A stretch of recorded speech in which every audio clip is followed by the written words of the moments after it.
Thank you. No. Muito obrigado.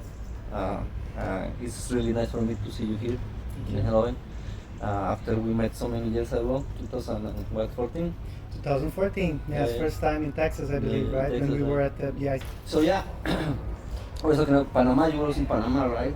Yes. In Panama, right? Yes, I went there once in Panama just to know the office there for Philips back then. Yeah. It was a very nice experience. Yeah. And beautiful place also. The view of the building. It was the Forex, or what was the name of the building? I don't You remember, to no? be honest, no. It was also very nice because the open windows and everything was ocean view. Like holy cow! it was Yeah, so no. good. That office was Beautiful. really fancy, I would say, Yeah. right? It was Yeah. was an office that, of course, was Class A office in a very good location. Also, people there were, let's say, enthusiastic to start up and really make a difference. So Costa del Este, right? Costa del Este. Costa del yes. Este, yeah, Costa del Este was the office, yeah. You know what happened also, two funny parts? I was there when they made the election, the government election. So there was no food, no drinks, no nothing. When we arrived, that's something like Okay. holy cow, that was very bad. And then also one very, that was weird, but one that was very nice experience is the first time that Panama classified to the World Cup was in a game in Panama City. Okay. And I think they were playing Honduras or one of those Central America teams. They won. And but the funny part is it started the day before, right? So they have these kind of old buses with super noisy. They call them chivas. Super noisy. And they were parked in front of the hotel where we were sleeping because the other team was sleeping there. Okay, so they were making preparing noise for the the whole game. night. I swear God, the whole night was super noisy. Music, right? But super noisy. And then the next day they won. Man, the city was paralyzed. I can imagine. From the stadium all the way to the what is it called? Villa Argentina, right? The main one that where all the people get together. All of that, and also the one that is the Pacific one. Okay. It was like crazy, but yeah, that was super nice. Yeah, I can experiences. imagine the emotion of the country, right? Because first time in the World Cup. Yeah, you after- are used to yeah. those. Yeah. World Cup. What yeah, can I say? yeah, Brazil yeah, is there yeah. forever. Let's go to the beginnings, and then please, if you remember, like when you were 8, 9, 7, 10 years old, what were you thinking back in your country, right? But to study Virginia is a beautiful region, right? Yes. Mercosur is amazing, but what did you do back then? Yeah. So of course I come from south of Brazil. So I was born in the south of Brazil, and my family, because of my parents, they need to move to this Midwest region. So I moved when I was 4 to Brazil, from south of Brazil to the Midwest, Okay. to the city of Virginia, and there really my life started, right, as I can remember. So when I was 8, I was basically going to the school, enjoying my time. I was a very smart kid, but also I do a lot of confusion at the school, let's say this way. I was not that loved by the teachers and all of the staff of the school. But yeah, in a certain way, of course, during that back then, I understood that I come from a humble family, right? So normally my father had to work, my mom also had to work, and I had to stay at home alone. So during that moment, I read a lot. I used to read a lot of books, a lot of comic books. Yeah, enjoying life. So it was really like when I was 15, 14 that, the work kind of word starts to kick in for me. Because I understood that, to have a future, you need to study, you need to have money, you have to sustain that. And of course, if I depend only on my fathers, I could not do anything, right? So basically, they would not have enough money to sustain, let's say, the bills of the house, plus the formal education, which is in Brazil very expensive. How by the many way. brothers you have? I have one brother. One brother? Yeah, but he was born when I was, I'm 36, he's 12, yeah, 12. When I was 12, my brother arrived at the family. Oh, so you have 2 years of kingdom. 12 years of difference, yes. Yeah, we can say that I have a kingdom for 12 years, or I can say that I was alone for 12 years. So during that moment, I was thinking on a way that I needed, of course, to grow up and fast and start working and get my own money. And that's where I started to work. I sent my resume to Philips back then, and then they accepted me for an intern position at R&D. So I started to work in R&D. I started to build prototypes, to do testing, to go to the testing labs, understanding the product, Making the golden samples and yeah, exactly. Making, for example, pilot runs myself. So, for example, when you do the first engineering samples, right, you normally do like 20 prototypes and you start testing them to check if the design is solid. So that's what I did. I started to build those prototypes by hand, putting resistor after resistor, capacitor after capacitor, or even winding up the wire wounds myself. The components. So, and then of course I was part of the process of building up a new product, so I learned a lot from that experience. Back then also I started to study by night while I worked at the mornings, right? So I had a double shift since I can remember, like 16, 17 years I already did double shifts. Work by the day and the night study. So my day started, for example, at 6 o'clock in the morning, where I pick up my stuff, get the bus, go to work, then bus from home, and then home, take a quick shower and go to school. And then close to midnight I used to get at home and then sleep, next day the same thing. So it was a hard moment, but also a very nice one in terms of experience. I really enjoyed. But also was teaching you discipline, right? Because you were focusing on doing your activities, but you already had your discipline to do it, otherwise but I think discipline is part of being successful, right? Yeah, I you think. You say, I today I don't want to do nothing, and I just don't go to work, or I just don't go to school, or right. So you focus on actually getting the two things simultaneously. Yeah, and I can say that I was a bit successful in that, because after 1 year of having an internship in Philips back then I was promoted to a design engineer. So that's where my career really started. So I started as an intern, stayed in that position for 1 year. I was being the arms, not the brains of the operation. But then suddenly everything changed, and then I became the engineer. So once I became the engineer, I had to really step up, also with the studies. So back then, while I was studying, I also do the technician in electronics. So that really propelled my career within the company, and of course matched my technical skills with my personal skills. And to professional activity that you were having, right? Yes, with exactly what I was doing back then. So during that moment, of course, they noticed that I had a bit of extra things, extra talents that they can use. Sorry? The will. The will. The will to succeed, man. That you can notice when the person has those activities, you already got them. You know what? This is a different kind of element that you can actually step up. Yeah, so back then I started to participate in a job rotation program inside Philips. So I went from engineering, pure R&D, to process engineering. So I was programming machines, I was balancing lines, I was defining, let's say, how much operators you have on the line, and then make sure that the one piece that we produced on engineering was transformed later in 1,000 pieces per hour, right? So that was the jump that I did. And then of course in between there is the NPI engineer, which is basically transforming machines to actually accommodate the desired end goal, right? So I also did a bit of NPI. I did for 3 years, I think. And then suddenly I moved to supply chain. That's where so you came to the light of the right, something went in my life. I can say it was good or bad, but something happened there. You were in the dark side, and then you moved to the light. Yes. So I started to do finished goods planning for Holland in Philips. So I was still there, working with the cluster South America, and then I was, of course, planning finished goods for long term, so strategic planning for Philips back then. It was a very nice experience, and that's where basically we met.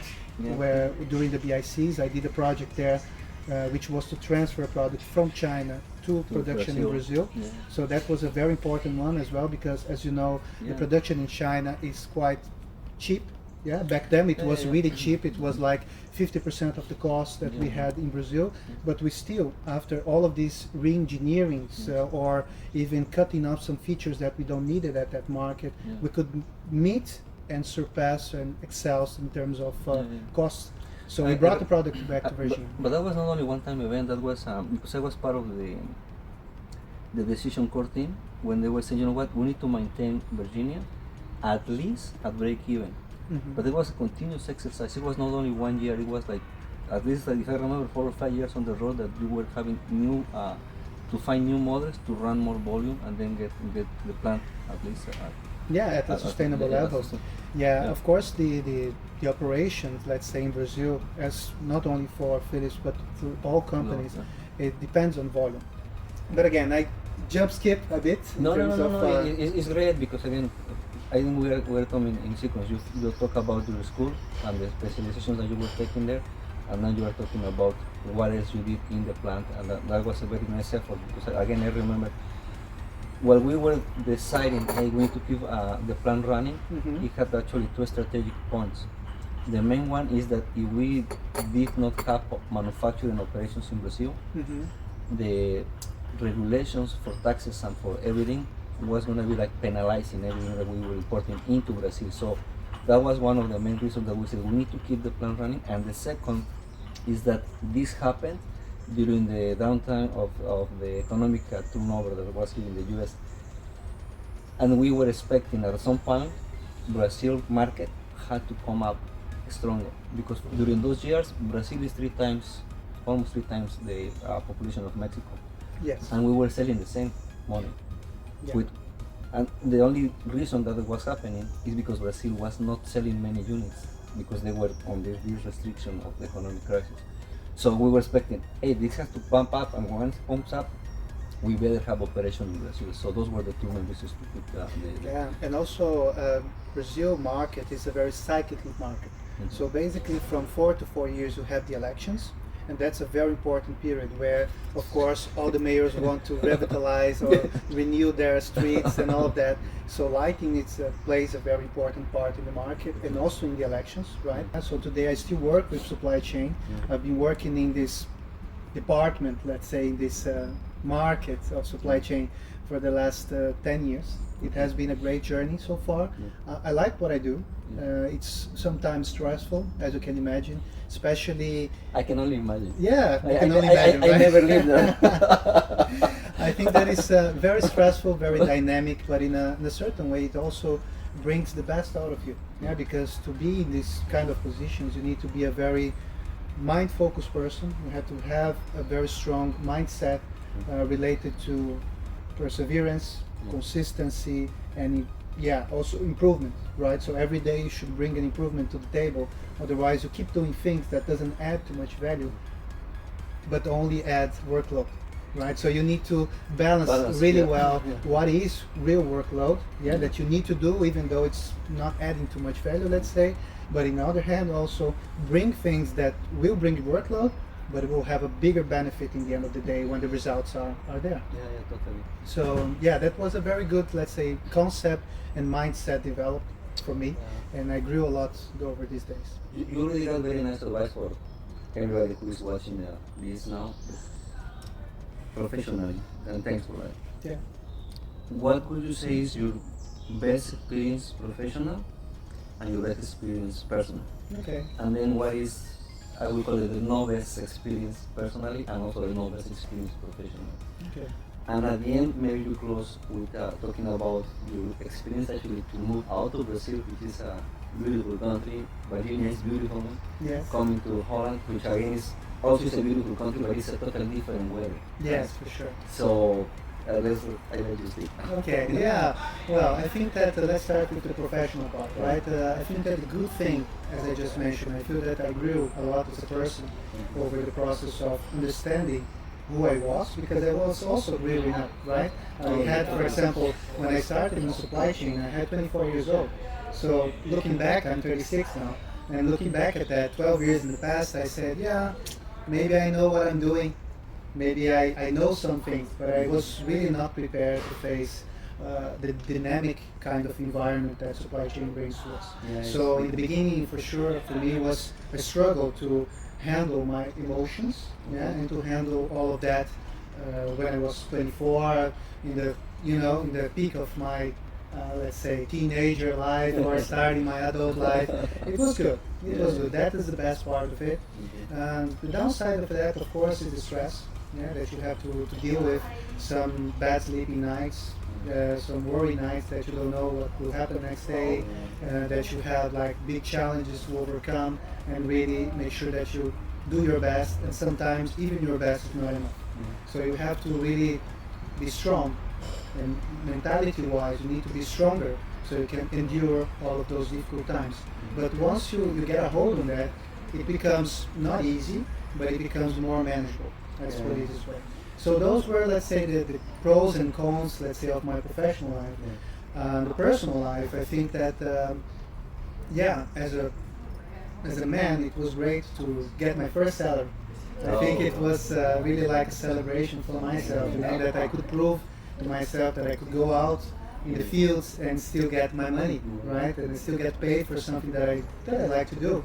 And over time, that was a good and nice development for myself in terms of career, in terms of salary, in terms of expectations, and also in terms of savings, right? Everybody wants to have a comfortable life in the future. I'm not different, and I want to, since the beginning, start to invest, start to save money, and start to be at least in line with my capabilities. I feel that most of the companies these days, they try to judge how much you should earn by your resume, not but what you can do. Sometimes you see excellent professionals in the company that they are put away because they cannot show that much how much they can do.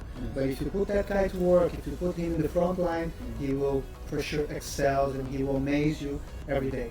So that for me worked out well. So I could really develop my potential, right, and I could develop my salary along the way. That's perfect. Yeah. Then the bad part of it is that, of course, over the years you face some challenges. Let's say with people that are playing an agenda, or people that are not in the same pace as you are, or people that are not 100% with you on a certain project. So you have to endure, you have to explain, you have to be repetitive sometimes, and you have to really convince people that that's the right direction to go. So putting goods and bads, I feel that this is the most challenging part. I left Philips in 2014. Yeah, I received an offer from the market. There was a Chinese company opening a new branch for solar energy products in São Paulo. So they were a tier 1 company in China, and they want to expand their operations throughout the world. So they decided to open a new branch in São Paulo, and I was invited to be the supply chain manager.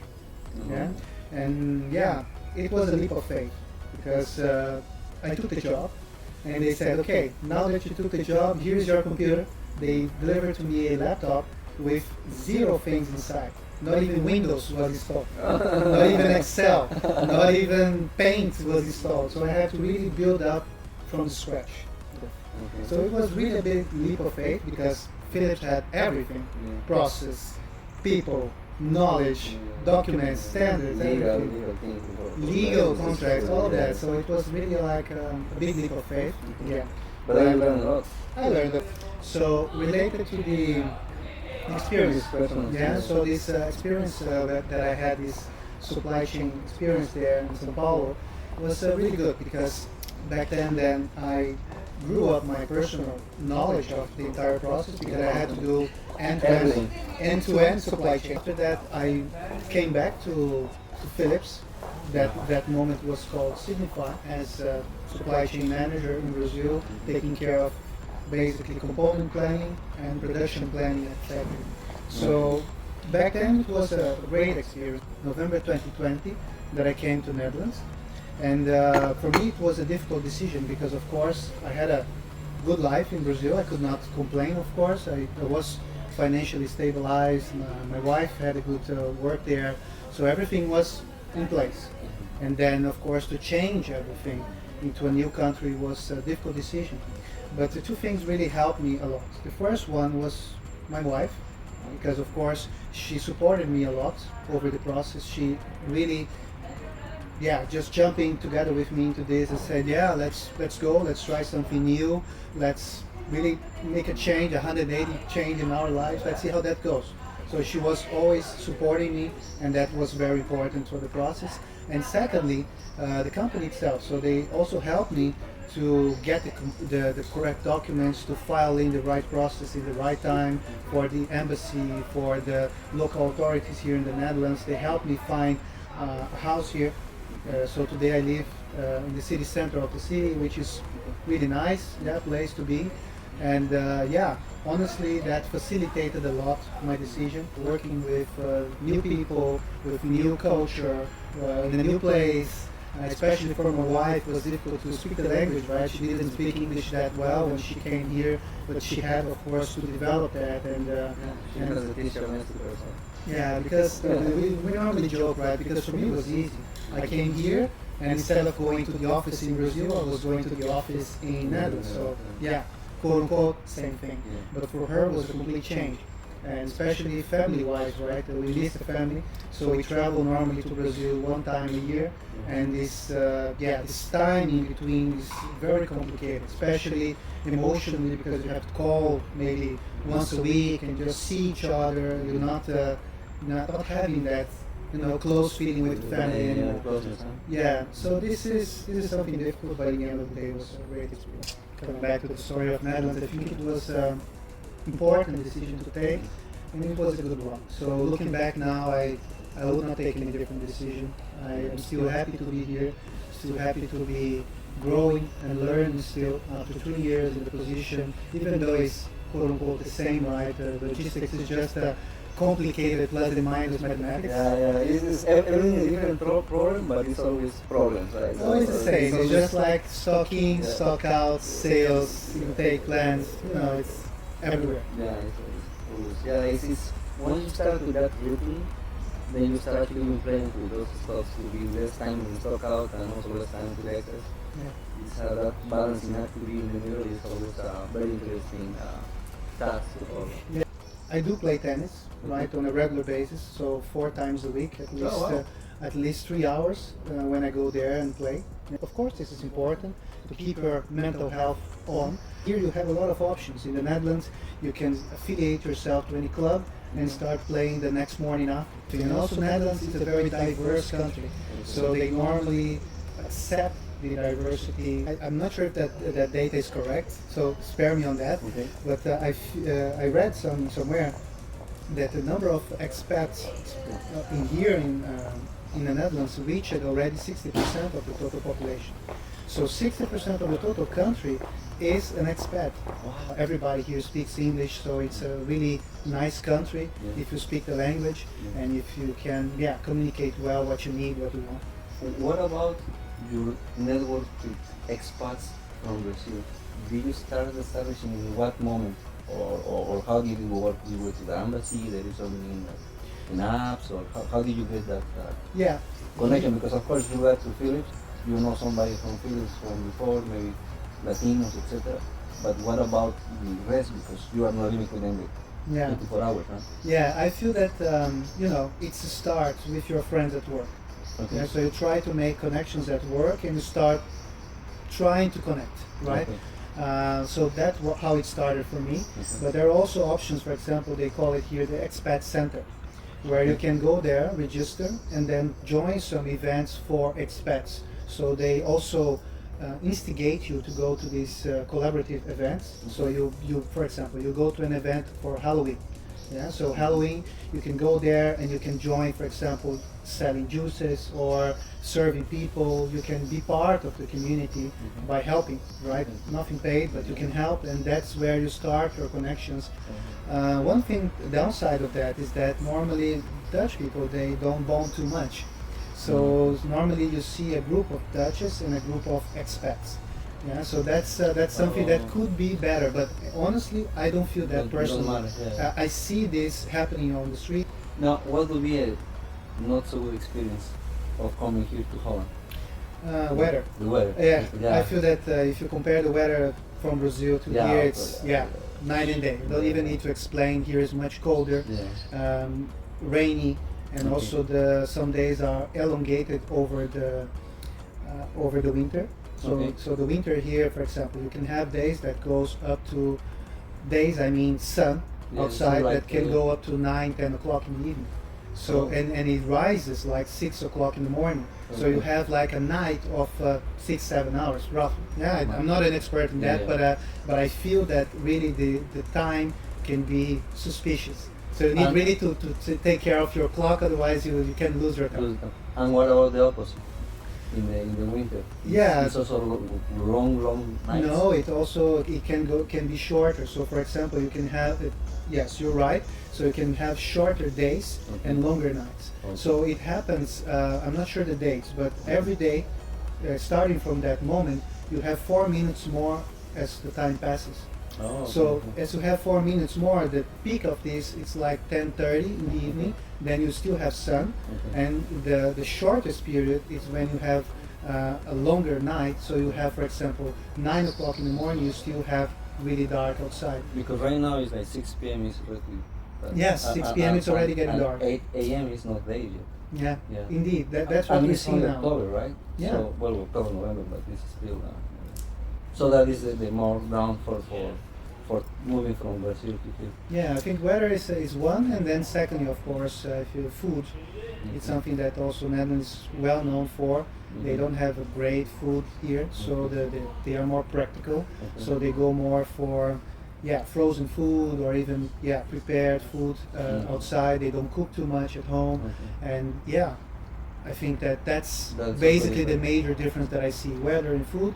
But apart from that, the country is beautiful. You have great outside kind of areas to go, so parks, recreation here outside, it's outdoors is really great. So honestly, these two downsides are very small things compared to everything that the country offers you. What about, for instance, your mom? What did she say when you said, hey, he's going? What did your parents say when you were coming here? Yeah, they were very supportive. Of course, I was already 33 years old. I was not living with my parents anymore. I was already like living alone, so I had my own life. So what I could expect, and they did, is that they supported me in this decision, and they said, if you want to try it, go for it. You already did some crazy things in life, right? Leap of faith here and there. Do another one. You know how to do that. Your vacations, you're taking the vacations in the summertime here or in the winter time? What is better for you? When you are going to Brazil? I would prefer to take it on the winter time. Okay. But of course I have to mix, or I have to match the vacations of my wife, mine, and my parents. Otherwise, I have to go to Brazil, and then they're working and I'm at home. Or if they come here, I'm working there at home. It makes no sense, right? There's no proper vacation. So we try as a family to match everything together, and then we all get some days out of office, and then we go to a nice place or to have fun together. What can I tell you? I mean, really, I would love to you language, right? So, muito obrigado. Thank you. É prazer. Sempre. Thank you. Amigo, muitas graças. Se você quiser enviar saudações ou dar algum conselho extra a alguém, sinta-se à vontade para fazer. Sim, claro. Pode falar em português? Total.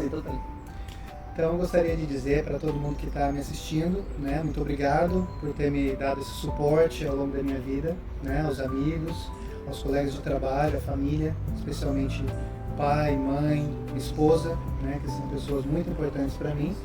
Eu nunca teria chegado onde eu cheguei sem o suporte deles, sem principalmente os puxões de orelha que eu tive ao longo da minha vida, né, os ensinamentos que eu recebi e, claro, sem determinação, consistência e trabalho duro. Então eu queria agradecer de novo, Javier, por essa oportunidade, né, de contar um pouquinho da minha história e que a gente consiga se encontrar mais vezes no futuro. In 3 or 6 months, maybe. Yes. Thank you, guys. Thank you. And we'll see you around.